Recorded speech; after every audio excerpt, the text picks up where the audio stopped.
रिश्तेदार एक शिक्षाप्रद कहानी। शादी के 7 साल बीतने के बाद भी पति पत्नी में काफ़ी झगड़े होते रहते थे। झगड़ों की वजह तो अलग अलग होती थी, लेकिन उनमें मुख्य रूप से वजह यह थी कि पति और पत्नी के विचार आपस में कभी नहीं मिलते थे। जहाँ पति स्वभाव से नेक, सेवाभावी और सबके प्रति संभाव रखने वाला था, वहीं पत्नी का स्वभाव स्वार्थी और भेदभाव करने वाला था।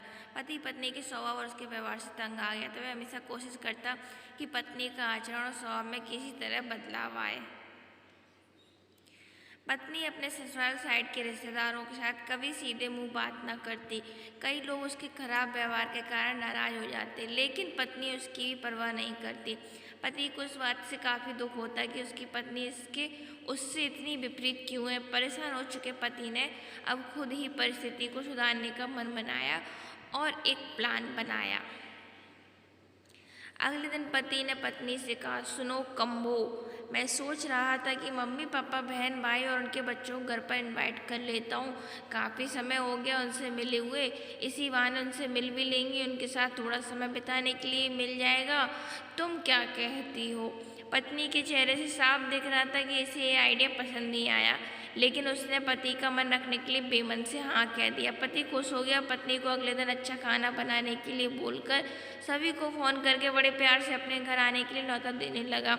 जब पति फ़ोन पर बिजी था तो पत्नी सोच रही थी, ये आदमी बिना अपने मन फालतू कामों से बाज नहीं आएगा। सबको घर बुलाने की क्या ज़रूरत है, देंगे और दासी की तरह उनकी सेवा करूँगी। नहीं, मैं ऐसा नहीं होने दूँगी। अच्छा खाना तो क्या, मैंने सादा खाना भी नसीब नहीं होने दूँगी। देखती हूँ कितनी देर टिकते हैं ये लोग मेरे घर। अगले दिन सुबह पति काफ़ी खुश था। जब सिर्फ 2 घंटे बचे थे मेहमानों को आने के लिए, तब पति ने अपनी पत्नी से पूछा, अच्छा बताओ तो सही, आज खाने में क्या स्पेशल बनाने वाली हो? पत्नी मुंह बनाते हुए बोली, स्पेशल खाना क्यों? तुम्हारे माँ बाप, भाई बहन कोई मेहमान थोड़ी है, उनके लिए कोई स्पेशल खाना नहीं बनाया है। वे भी वही खाएं जो हम खाते हैं। मैंने आज घर में सिर्फ दाल चावल बनाए क्योंकि कुछ बनाने के लिए सामान नहीं था। पत्नी की बात सुनकर पति गुस्सा हो गया, बोला, तुम कभी नहीं सुधरोगी।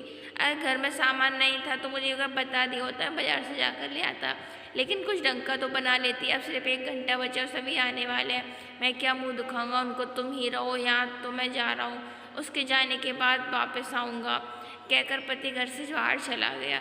जब तक मेहमान घर पर नहीं आए, तब जैसे ही मेहमान घर पर आए तो पत्नी के ओझ उड़ गए, क्योंकि माँ बाप, भाई बहन उसके खुद के सगे वाले थे। यानी कि पति ने अपने माँ बाप को नहीं, अपने ससुराल वालों को खाने पर इन्वाइट किया था। पत्नी अब काफ़ी परेशान हो गई, क्योंकि अपने ससुराल वालों को परेशान करने के लिए ना सिर्फ अपना सादा खाना बनाया, बल्कि ज़्यादा मिर्च नमक भी डाल के बनाया था।